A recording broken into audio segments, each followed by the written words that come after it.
আলহামদুলিল্লাহ, মোহতারাম হাজিরিন, আল্লাহ জাল্লা শানুহুর দরবারে অসংখ্য কোটি শুকরিয়া সুজুদ। যেই মহান রব্বুল আলামিন আমাদেরকে আজ জুমার দিন আল্লাহ তাআলার ঘর মসজিদে এসে বসার, নামাজের পূর্বে কিছু কথা বলার এবং শ্রবণ করার তৌফিক দান করেছেন। এজন্য আমরা দিল থেকে শুকরিয়া জ্ঞাপন করে বলি আলহামদুলিল্লাহ। আল্লাহ তাআলা আমাদের সবাইকে দ্বীনের কামেল হিদায়াত নসিব করেন, কোরআন ও হাদিসের হিদায়াতের নূর আমাদের সবাইকে দান করেন। আল্লাহ তাআলা অসন্তুষ্ট হন এরকম সকল কার্যকলাপ থেকে আমাদের সবাইকে বিরত থাকার তৌফিক দান করেন, বলি আমিন।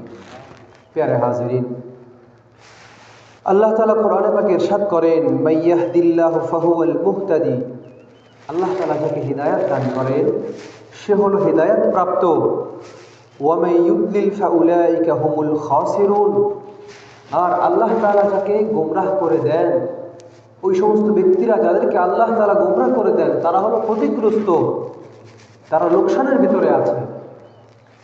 এখন প্রশ্ন জাগতে পারে যে আল্লাহ তাআলা যাকে হিদায়াত দেন সে হিদায়াতের উপর আছে, আর আল্লাহ যাকে গোমরাহ করে দেন সে ক্ষতির মধ্যে আছে, লোকসানের মধ্যে আছে।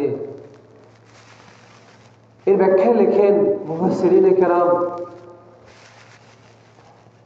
কোন শিক্ষক তার ছাত্রছাত্রীদের ব্যাপারে যখন পূর্ণ অবগত হন যে আমার অমুক ক্লাসের যত ছাত্রছাত্রীরা আছে এদের পড়াশোনার গতি দেখে, ভাব দেখে, লক্ষণ দেখে, ওঠা বসা চাল চলন দেখে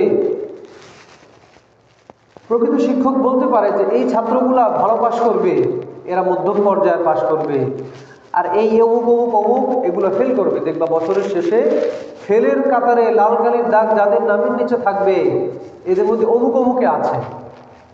তো যেরকম ভাবে একজন দক্ষ শিক্ষক বলতে পারেন যে তার অমুক অমুক ছাত্ররা এরা ফেল করবে, এরা ফেলের কাতারে, তেমনি ভাবে বান্দাবান্দীদের আমলের যে ঝোঁক, তাদের কাজকর্মের যে গতি, আল্লাহ তাআলা যেহেতু আউয়াল ও আখিরের সব কিছুর ইলম আল্লাহ তাআলার কাছে আছে, সেই হিসেবে আল্লাহ তাআলা বলেন যে যাদেরকে আল্লাহ তাআলা গোমরাহ করে দেন তারা হলো ক্ষতিগ্রস্ত মধ্যে আছে। প্যারে হাজিরিন, যেটা বলতেছিলাম যে হিদায়াত হলো অনেক বড় মূল্যবান সম্পদ, এর চেয়ে বড় সম্পদ হতে পারে না।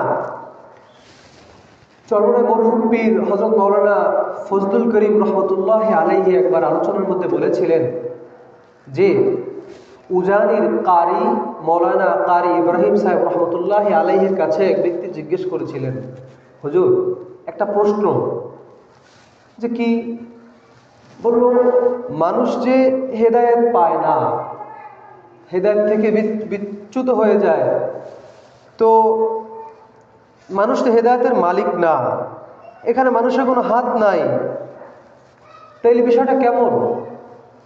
তখন কারি সাহেব রহমতুল্লাহি আলাইহি জবাব দেন যে বাবা, হিদায়াত হলো অনেক বড় মূল্যবান সম্পদ, আর এই হিদায়াতের সম্পদ আল্লাহ তাআলা তার কুদরতি হাতে রেখেছেন যেন বান্দাবান্দীরা আল্লাহ তাআলার কাছে ধর্ণা ধরে, আল্লাহ তাআলার কাছে চায়, রোনাজারি করে হিদায়াতের জন্য। তো যখন হুজুরে জবাব দিলেন তো প্রশ্নকারীর প্রশ্নের হল হয়ে গেল এবং সে সন্তুষ্ট হলেন যে না, আসলে ঠিকই তো, দুনিয়ার মধ্যে যাই কিছু মানুষ পাক না কেন, সে আল্লাহকে পাইল তো সে সব কিছু পেয়ে গেল, আর গাড়ি বাড়ি জায়গা সম্পদ সব কিছু আছে, নাম ধাম যশ খ্যাতি, কিন্তু আল্লাহ তাআলাকে পায় নাই, সে প্রকৃত দুনিয়া আখিরাতের সফলকাম ব্যক্তি হয়ে মরে নাই, তাহলে সে কিছুই পাইল না। এই জন্য আল্লাহ তাআলা তো আমাদেরকে শিক্ষা দিয়েছেন প্রত্যেকটা মুমিন নরনারীর জন্য রোজানা 5 ওয়াক্ত নামাজ ফরজ, কি ফরজ না বলেন? ফরজ। তো আল্লাহ তাআলা দোয়া শিক্ষা দিয়েছেন না, ইহদিনাস সিরাতাল মুস্তাকিম সিরাতাল্লাযীনা আন'আমতা আলাইহিম গায়রিল মাগদুবি আলাইহিম ওয়ালাদ-দাল্লিন। সূরা ফাতিহার মধ্যে প্রত্যেক নামাজের প্রত্যেক রাকাতে কিরাতের মধ্যে সূরা ফাতিহা পড়া আবশ্যক। তো আমরা বলি ইহদিনাস সিরাতাল মুস্তাকিম, হে আল্লাহ আপনি আমাদেরকে সরল সঠিক পথ প্রদর্শন করেন, সিরাতাল্লাযীনা আন'আমতা আলাইহিম, কাদের পথ? ওই লোকদের পথ যাদের উপর আপনি নিয়ামত বর্ষণ করেছেন। গায়রিল মাগদুবি আলাইহিম ওয়ালাদ-দাল্লিন, হে আল্লাহ তাদের পথ না, যাদের উপর আপনি রাগান্বিত, যারা লানত প্রাপ্ত, অভিশপ্ত, তাদের পথ আমরা চাই না। প্যারে হাজিরিন, আল্লাহ তাআলা কোরআনে পাক অন্য জায়গায় ইরশাদ করেন, নবীজি সাল্লাল্লাহু আলাইহি ওয়াসাল্লামের দিকে ইঙ্গিত করে যে ইন্নাকা লা তাহদি মান আহবাবতা ওয়ালাকিন্নাল্লাহা ইয়াহদি মান ইয়াশা ওয়া হুয়া আ'লামু বিল মুহতাদিন। আল্লাহ তাআলা ইরশাদ করেন, হে নবী, লা তাহদি মান আহবাবতা, আপনি যারা ভালোবাসেন, যাকে মহব্বত করবেন, আপনি তাকে হেদায়েত দিতে পারবেন না। হেদায়েত হলো আমার হাতে, ওয়ালাকিন্নাল্লাহা ইয়াহদি মান ইয়াশা, কিন্তু আল্লাহ তাআলা যাকে চান তাকেই হেদায়েত দান করেন। অপর জায়গায় আল্লাহ তাআলা ইরশাদ করেন, ইন্নাল্লাহা ইয়াহদি মান ইয়াশাউ ইলা সিরাতিম মুস্তাকিম, যে নিশ্চয়ই আল্লাহ তাআলা যাকে চান তাকে সরল সঠিক পথের দিশা দান করেন, হিদায়াত দান করেন। এজন্য আল্লাহ তাআলার কাছে হিদায়াত চাইতে হবে। এটাই নিয়ম দুনিয়ার, যে মানুষের কাছে কিছু না চাইলে মানুষকে কিছু দেয় না। ছোট বাচ্চা খেলা করতেছে, একেবারে দুধের বাচ্চা, তো মা কাজ করতেছেন, হঠাৎ করে ভুলে গেছেন সন্তান যে কথার কথা না খাওয়া, ভুকা, ক্ষুধার্ত, তো মা কাজ করতেছেন, কত কাজই তো হাতে থাকে। তো যখন বাচ্চা কান্না শুরু করে দেয়, মা হাতের কাজ ফেলে রেখে সন্তানকে সে দুধ পান করান। তো বাচ্চা যতক্ষণ কান্না না করেছে, কেমন যেন মা ভুলে গিয়েছিলেন সন্তানের কথা। এরকম ভাবে যে সকল বান্দাবান্দীদের অন্তরগুলো নরম হয়, চোখের পানি ঝরায়, আল্লাহ তাআলার কাছে হেদায়েত চায়, তাদেরকে আল্লাহ তাআলা হেদায়েত দান করেন। কিন্তু যারা কান্না না করে, যাদের মধ্যে আগ্রহ উদ্দীপনা না থাকে, সাধারণত ওই সমস্ত লোক হেদায়েত প্রাপ্ত হন না। কেননা যেই জমিন ঢালা হয়, নিচু হয়, ঢালু হয়, পানি গড়িয়ে গড়িয়ে ওই জমিনেই জমে থাকে, কিন্তু উঁচু জমিনে সাধারণত পানি জমে না। এজন্য হিদায়াত পাওয়ার জন্য আল্লাহ তাআলার কাছে দোয়া করতে হবে, আল্লাহ তাআলার কাছে ধর্ণা করতে হবে, আর হক্কানি রব্বানি আলেমদের সাথে সম্পর্ক রাখতে হবে। বর্তমান সময়ে ওয়াজ নসিহতের শেষ নেই। একেবারে সহিহ শুদ্ধ কোরআন থেকে মানুষ, উলামায়ে কেরাম কথা বলেন, বিশুদ্ধ হাদিস থেকে আলোচনা করেন। এরপরে প্রত্যেক জুমায় তো আলোচনার শেষ নাই, কিন্তু মানুষের মধ্যে পরিবর্তন নাই। শয়তান মানুষদেরকে এরকমভাবে ধোঁকা দেয়, মানুষ জানা সত্ত্বেও মানতে চায় না। কেমন যেন মানুষের চোখে পর্দার আড়াল করে দেওয়া হয়েছে। সে হেদায়েতের ব্যাপারে, দ্বীনের ব্যাপারে, আমলের ব্যাপারে বিষয়গুলো দেখেও কেমন যেন সে দেখে না। কথাগুলো ঠিক তার কর্ণকুহরে পৌঁছায়, শুনেও কেমন যেন সে শোনে না। এরকম ভাবে এগুলো দেখে শুনে, এই যে কথা বলছি, শুনছে, কেউ দেখছে, অনেক লোকের এরপরেও অন্তরের মধ্যে অনুধাবন হয় না যে আসলে কথাগুলো তো ঠিকই, তা আমি কেন মানছি না, এরকম আমি কেন মানছি না, এই রকম একটা অনুভূতি, ফিলিংস, এহসাস মানুষের মধ্যে কাজ করে না। তো গরু যেরকম মালিক সকালবেলা ওই মাঠে নিয়ে চড়াই রেখে আসছে, সে ঘাস খাচ্ছে তো খাচ্ছে, আবার সন্ধ্যাবেলা বিকেলবেলা তার গোয়াল ঘরে এনে রেখে দেয়, সে সেখানে বসে ওই ঢেকুর দিয়ে ওগুলো চাপাইতে থাকে, বা সামনে কোনো খইয়ের ভুসি যেগুলো দেয় সেগুলো খেতে থাকে। এরকম দিন গিয়ে রাত হয়, রাত গিয়ে দিন হয়, এক সময় জবাই করে তারা খেয়ে ফেলায়, অন্যথায় রোগ বালাই হয়ে মারা যায়। তা আমাদের অবস্থা হলো কেমন যেন এরকম চতুষ্পদ জন্তুর মতন। কোরআনে এও ইরশাদ হয়েছে, উলাইকা কাল আনআম বাল হুম আদল, যে সমস্ত লোক এরকম দ্বীনের কথাগুলো শোনে, আল্লাহ তাআলা নিদর্শন দেখেও বোঝে না, শুনেও এগুলো অনুধাবন করে না, এরা তো হলো চতুষ্পদ জন্তুর মতন। আল্লাহ বলেন, না না, বাল হুম আদল, এর থেকেও বড় নিকৃষ্ট, বড় খারাপ। বুজুর্গরা বলেন যে दीन बनती है बुजुर्गों की नजरों से, न किताबों से, न वाज़ों से, नजर से पैदा, दीन बनती है बुजुर्गों की नजरों से पैदा।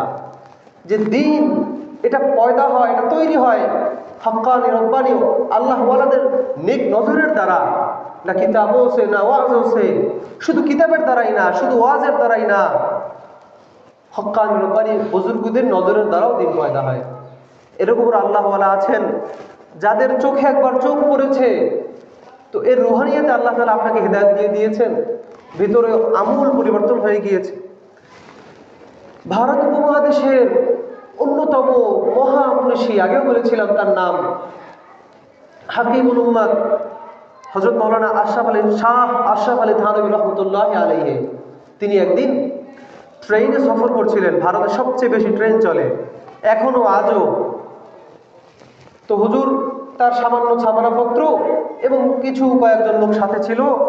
তো হুজুর এক জায়গা থেকে অন্য জায়গায় যাবেন, অনেক বড় সফর, দূরের সফর। যেই সফরের মধ্যে 5 ওয়াক্ত নামাজ ট্রেনের মধ্যে পড়তে হয়েছিল। তো এক জেন্টলম্যান হুজুরের পাশের সাইডে বসেছিল। তো যখন নামাজের সময় আসে, হুজুর উজু করে বা উজু আছে যেভাবে হোক, তায়াম্মুম করে হোক নামাজ পড়েন। কিন্তু ওই যে জেন্টলম্যান পাশে বসা একজন জেনারেল শিক্ষিত মানুষ, সুটবুট পরা, তো তার সাথে নামাজের আগ মুহূর্তে মানুষের সাথে কথা বলে না, তো খোশ গল্প আলাপ করতেছিলেন। তো নামাজ সময় যখন হয়ে গিয়েছিল, তো হুজুর তাকে বলেন নাই নামাজ পড়তে আসেন, নামাজ পড়বেন না, এটা বলেন নাই। হুজুর নামাজ পড়ে নিলেন। এইভাবে পরবর্তী ওয়াক্ত তো হুজুরের মুরিদান 2-1 যারা ছিলেন তারা বললেন, হুজুর আপনি এই ব্যক্তির সাথে নামাজের আগে যেভাবে কথা বলেন আবার পরে সেভাবে কথা বলেন, এই লোকটারা তো নামাজ পড়তে বলছেন না। তো তখন হুজুর কোনো কিছু জবাব দেন নাই। আল্লাহওয়ালাদের ভেদ এটা সবাই বুঝবে না। তো এভাবে করে 5 ওয়াক্ত নামাজের সময় অতিবাহিত হয়ে গিয়েছে, কিন্তু ওই ব্যক্তি নামাজ পড়ে নাই।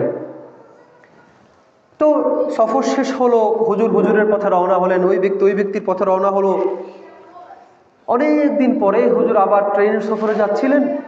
তো দেখে এক ব্যক্তি পাগড়িওয়ালা, বড় জামা পরনেওয়ালা, একদম সুফি সাহেব, এক মধ্যম বয়স্ক ব্যক্তি হুজুরের দিকে আসছে। কাছে এসে হুজুরকে সালাম দিলেন, পায়ে জড়ায় ধরলেন, বললেন, হুজুর আপনি আমাকে চিনতে পেরেছেন? না বাবা, আপনি কে? বলল যে আমি ওই ব্যক্তি যে আপনার সাথে একদিন 5 ওয়াক্ত নামাজের সময়ব্যাপী আপনার সাথে ট্রেন সফর করেছিলাম। আপনি আমাকে একবারও বলেন নাই ভাই নামাজ পড়তে আসেন। কিন্তু আমি তখন আমার মধ্যে, আমি জেনারেল শিক্ষিত, অনেক জবাব ঠিক করে রেখেছিলাম যে মুন্সি আমাকে যখনই নামাজের জন্য বলবে আমি তাকে এই কথা বলে আটকায় দিব। কিন্তু হুজুর আপনি আমাকে একবারের জন্য বললেন না। তো আপনার ওই আখলাক আমাকে ভিতরে একেবারে পিষে ফেলেছে। কিন্তু আমি তো অনেক জবাব ভাও করে রেখেছিলাম, আপনি আমাকে একবারের জন্য বলেন নাই। তো আপনার ওই আচরণ আমাকে ভিতরে কেমন যেন মেরে ফেলেছে। তা আমি লজ্জায়, আমার মধ্যে বুঝ পয়দা হয়ে গিয়েছে। আমি এমনিতেই আমার মধ্যে বুঝ এসেছে। তা আজকে আমার এই অবস্থা, আমার জন্য দোয়া করবেন। प्यारे हाजिरीन, এই জন্য বলেছিলাম যে দিন बनती है बुजुर्गों की नजरों से, न किताबों से, न आवाज़ों से, नजर से पैदा। अल्लाह उन जगह এসেছে যে हर घड़ी देने को तू तैयार है, जो न मांगे उससे तू बेजार है। যে আল্লাহ তাআলা সব সময় বান্দা বান্দীকে দেওয়ার জন্য প্রস্তুত থাকেন, কিন্তু যে আল্লাহ তাআলার কাছে না চায়, আল্লাহ তাআলা তার উপর বেজার হন। দুনিয়ার মানুষের কাছে চাইলে, বারবার চাইলে মানুষ বেজার হয়, আর আল্লাহ তাআলার কাছে চাইলেই আল্লাহ খুশি হন। এই জন্য আল্লাহ তাআলার কাছে হিদায়াত চাইতে হবে। আল্লাহ তাআলার কাছে না চাইলে সাধারণত হিদায়াত মিলে না। এজন্য আমাদের উচিত, আজকে সমাজের মধ্যে এত অধঃপতন, প্রত্যেক দিন 5 ওয়াক্ত মুয়াজ্জিন আজান দেয়, কিন্তু মানুষ নামাজের দিকে আসে না। যেইভাবে চলছে, যার গতি যেই দিকে সে সেই দিকে দৌড়াচ্ছে। কি আশ্চর্য! শয়তানের ধোকায় আমাদেরকে এমনভাবেই পেয়ে বসেছে আজ। সমাজের এত অধঃপতন, যা ভাষায় ব্যক্ত করার মতো অবস্থা নেই। তখন এক বুজুর্গ বলেছেন, মায়ুসনাহু আহলে জমি আপনি খতা সে, তকদীর বদল জাতি है मुज़तर की दुआ से। যে হে আহলে জমিন ওয়ালারা, নিজেদের গুনাহের কারণে তোমরা নৈরাশ হয়ে যেও না। আল্লাহ তাআলা ইরশাদ করেন, ইয়া ইবাদিয়াল্লাযীনা আসরাফু লা তাকনাতু মির রাহমাতিল্লাহ। যে সমস্ত বান্দাবান্দীরা যারা তোমরা গুনাহ করেছো, নিজেদের উপর জুলুম করেছো, তোমরা আমার রহমত থেকে নৈরাশ হয়ো না। ইন্নাল্লাহা ইয়াগফিরুয যুনুবা জামিআ। আল্লাহ তাআলা সমস্ত গুনাহকে ক্ষমা করে দিবেন, শুধু তওবা করলেই হলো। আল্লাহ, আমাদের আজকে অবস্থা হলো আমরা দুনিয়ার সম্পদের লোভে খুব বেশি মোহিত। হাদিসে পাক এসেছে, নবীজি সাল্লাল্লাহু আলাইহি ওয়াসাল্লাম আমাদেরকে ইরশাদ করে বলেছেন, উনজুরু ইলা মান হুয়া আসফালা মিনকুম, তোমরা তোমাদের থেকে যারা নিম্ন শ্রেণীর, ধনের দিক দিয়ে, সম্পদের দিক দিয়ে, চেহারার দিক দিয়ে, সুরতের দিক দিয়ে, যোগ্যতার দিক দিয়ে, এর ব্যাখ্যা হলো সার্বিক দিক দিয়ে, যার যার প্রত্যেকের নিজ নিজ স্থান থেকে, নিজেদের থেকে নিচের স্তরের লোকেদের দিকে তাকাইতে বলা হয়েছে। নবীজি সাল্লাল্লাহু আলাইহি সাল্লাম ইরশাদ করেছেন, ওয়ালা তানজুরু ইলা মান হুয়া ফাওকাকুম, আর তোমরা তোমাদের থেকে যারা উচ্চ স্তরের তাদের দিকে লক্ষ্য করো না। ফাহুয়া আজদারু, কেননা এটা হবে তোমাদের জন্য সমীচীন যে ফাহুয়া আজদারু আল্লাহ তাজদারু নি'মাতাল্লাহি আলাইকুম, যে তোমরা তোমাদের উপর আল্লাহ তাআলা যে নিয়ামতগুলো বর্ষণ করেছেন এগুলোকে তোমরা তুচ্ছ মনে করবে না। আমাকে আপনাকে আল্লাহ যাকে যে অবস্থা রেখেছেন এই অবস্থায় যদি শুকরিয়া জ্ঞাপন করেন তাহলে আল্লাহ তাআলা নিয়ামতগুলোকে তুচ্ছ মনে করা হলো না। আর যদি আপনি এই অবস্থায় আল্লাহ তাআলার নিয়ামত সমূহকে তুচ্ছ মনে, অর্থাৎ আপনার থেকে উপরের লোকেদের দিকে তাকান যারা আপনার থেকে উপরের স্তরের, তাহলে আল্লাহ তাআলার নিয়ামত সমূহকে তুচ্ছ মনে করা হলো। আপনি না, আমি না, ধরেন এখানে এক ব্যক্তি অন্ধ আছে, এক ব্যক্তি বোবা আছে, এই ব্যক্তিও যদি চিন্তা করে, যদি তার ব্রেইন পরিষ্কার থেকে থাকে যে আমি কি কি নিয়ামতের মধ্যে আছি, একবার যদি চিন্তা করে আমার হৃদস্পন্দন, হার্টবিট প্রত্যেক মুহূর্তে বিট দিচ্ছে, আমি বেঁচে আছি, আমার কিডনি কাজ করছে, যদি কিডনি কাজ না করে একে মারা যাবে, অন্যথায় ডায়ালিসিস করতে হবে সপ্তাহে ৩-৪ বার, দুইটা সুই ভরবে, বড় বিদেশি মেশিন সামনে বসে আপনাকে শোয়ে, একটা দিয়ে রক্ত বের হবে আর একটা দিয়ে রক্ত ঢুকবে, আপনার পেশাব হয় না, ওই ডায়ালিসিসের মাধ্যমে আপনার দূষিত রক্ত পানিও পড়ে যাবে, আবার আর একটা সুই দিয়ে রক্ত ভিতরে ঢুকবে, এটাতে আপনার পেশাবের কাজ হবে, রক্ত পরিষ্কার হবে। এরপরে আপনার যে ডাইজেস্টিভ সিস্টেম, আমাদের যে হজম শক্তি, এগুলো ঠিক আছে। এইভাবে করে একের পর এক আমি চক্ষু দিয়ে দেখতে পাচ্ছি যে ব্যক্তি কিনা আপনার বোবাও বা ভিখারি, সেও যদি চিন্তা করে কি নিয়ামত পেয়েছি, তাহলে এরকম করে হাজার লাখো নিয়ামত তার সামনে চলে আসবে। আজকে সমাজের মধ্যে নাশুকরিয়ায় ভরা আমাদের উচিত এরকম নাশুকরিয়াওয়ালা মনোভাবগুলোকে পরিত্যাগ করা। আল্লাহ তাআলা আমাকে আপনাকে যা দিয়েছেন এর উপর আল্লাহ তাআলার শুকুর গুজার বান্দাবান্দি বনা, শুকুর গুজারকারী বান্দাবান্দি হওয়া। কোরআনে পাক অন্য জায়গায় ইরশাদ হয়েছে, ওয়ামান আযলামু মিম্মান যুক্কিরা বিআয়াতি রাব্বিহি, ওই ব্যক্তির চেয়ে বড় জালেম কি হতে পারে যার কাছে আল্লাহ তাআলার নিদর্শন, আয়াতসমূহ, আল্লাহ তাআলার কথাকে উল্লেখ করা হয়, আলোচনা করা হয়, সুম্মা আ'রাদা আনহা, এরপরে গুরু যেরকম মাথা ঝাড়া দেয়, ছাগল মাথা ঝাড়া দেয়, সে মাথা ঝাড়া দিয়ে এর থেকে মুখ ফিরে নিল, বিমুখ হয়ে গেল। তো কোরআনে পাক ইরশাদ হয়েছে, ইন্না মিনাল মুজরিমিনা মুনতাকিমুন, আল্লাহ বলেন এরকম অপরাধীদের ব্যাপারে আমি আল্লাহ প্রতিশোধ গ্রহণকারী। কারণ আজকে আপনি এরকম ভাবে মুখ ফিরিয়ে নিলেন, নামাজ পড়তে আসলেন না টাকা সত্ত্বেও, ধনী হয়েছেন, হজ করলেন না টাকার সাথে থাকা সত্ত্বেও, 1 বছর অতিক্রান্ত হলো, আপনার ব্যাংকে অনেক টাকা আছে, অনেক বেশি নেশাবের বাইরে অতিরিক্ত সম্পদ আছে, তো আপনি এগুলো যাকাত দিলেন না, গরিবের হক মেরে খাইলেন, তো আল্লাহ তাআলা ঠিক ধরবেন সময় মতন। আল্লাহ তাআলার ধরা থেকে আমরা কেউ রেহাই পাবো না। জুমার দিন এক ব্যক্তি কৃষিকাজ করছে তো করছেই, তার নামাজের ব্যাপারে কোনো ভ্রুক্ষেপ নাই। এক ব্যক্তি ব্যবসা করছে তো করছেই, নামাজের ব্যাপারে তার কোনো ভ্রুক্ষেপ নাই। কিংবা কেউ রাজনীতির অমুক দলের নেতার পেছনে দৌড়াচ্ছে তো দৌড়াচ্ছেই, নামাজের ব্যাপারে কোনো ভ্রুক্ষেপ নাই। মনে রাখবেন, আপনারা এই হায়াত খুব শীঘ্রই ফুরিয়ে যাচ্ছে, খুব শীঘ্রই আপনাকে কবরের মাটি গিলে ফেলবে, আপনার শরীরগুলো পোকামাকড়ে খাবে। তাহলে এই বাহাদুরি কার জন্য করছেন, কেন করছেন? আমাদের উচিত এগুলোকে পরিত্যাগ করা, যে আল্লাহ আমাকে খাওয়াচ্ছেন, আমাকে পড়াচ্ছেন, আমাকে হায়াতে বাঁচিয়ে রেখেছেন, সে আল্লাহর দিকে ধাবিত হওয়া। আল্লাহ তাআলার ব্যাপারে অমুখাপেক্ষী না হওয়া। দুনিয়ার সমস্ত রাজা বাদশাদের থেকে ফাঁকি দেওয়া যাবে, কিন্তু যে মালিক আমাকে আপনাকে বানাইলেন তার থেকে কি ফাঁকি দেওয়া যাবে বলেন? আজ থেকে 10, 15, 20 বছর আগে জায়গায় জায়গায় সিসিটিভি ক্যামেরা ছিল না, কিন্তু এখন যে সমস্ত ঝুঁকিপূর্ণ রাস্তার মোড়গুলো ওখানে সিসিটিভি ক্যামেরা আছে, যে সমস্ত শিক্ষা প্রতিষ্ঠানগুলো বা বড় কোনো বাড়ির মেইন গেটের গোড়ায় সিসি ক্যামেরা আছে, কিংবা প্রত্যেক ফ্ল্যাটের প্রত্যেক তলায় তলায় সিসি ক্যামেরা আছে, যে ওই সমস্ত জায়গাগুলোতে কেউ যদি অনিয়ম করে ফেলায় কিংবা কোনো চুরি ডাকাতি করে ফেলায়, কিছুই করে ফেলাক না কেন, ক্যামেরায় ধরা খেয়ে যাবে, ধরা খেয়ে যায়। তো ফলে এভিডেন্স, সাক্ষী স্পষ্টভাবে মানুষ দেখতে পায়। কিন্তু আল্লাহ তাআলা তো সেই সৃষ্টির শুরু থেকে এখন পর্যন্ত ভিডিও ক্যামেরা সেট করে রেখেছেন। আপনি আমি যদি রোজা রেখে পানির নিচে ডুব দিয়েও পানি খাই, মানুষ দেখবে রোজা ভাঙে নাই, আপনি দেখাচ্ছেন কি প্রেশার তো আমি, কিন্তু আপনার তো রোজা ভেঙে গেছে, ফেরেশতারা রেকর্ড করে ফেলেছে। এরপরে আপনি অন্যায়ভাবে রাতের আধারে কারো গাছের ফল চুরি করে খেলাম, মসজিদের দান বাক্স থেকে টাকা চুরি করে নিলাম, কিংবা কারোর হক ঠকায় গেলাম, এখানে ধানি জমিন, ওখানে অমুক জমিন, আপনি আইলকে উঠে মুহূর্তের মধ্যে 1.5-2 বিঘা, 1 বিঘা, 1 হাত আপনি সরাই আপনার দিকে বাড়ায় অন্যের দিকে সংকুচিত করে দিলেন, আপনার দিকে বাড়িয়ে দিলেন, কেউ দেখে না, আল্লাহ তাআলা তো দেখছেন, ফেরেশতারা সব রিপোর্ট করে ফেলেছেন। এই জন্য আমাদের উচিত মুত্তাকি হওয়া, হিদায়াতের অন্বেষী হওয়া। মূল কথা ছিল হেদায়েত তলব করা, হেদায়েতের অন্বেষণ করা, হক্কানি আল্লাহ ওয়ালাদের সাথে সোহবত রাখা, সংস্পর্শে যাওয়া। ঘরে বসে বসে সাধারণত আপনি হেদায়েত পাবেন না, ঘরে বসে বসে আপনি দ্বীন পাবেন না, আপনাকে বের হতে হবে, মাদ্রাসায় হুজুরদের সাথে আলোচনা করতে হবে, বা আপনি কোনো মাসলা মাসাইল জানার জন্য, শেখার জন্য আগ্রহ প্রকাশ করতে হবে। আপনার মধ্যে নামাজ অশুদ্ধ হওয়া, কেরাত ভুল পড়া, এটা সর্বপ্রথম কারণ হলো নামাজ না হওয়া।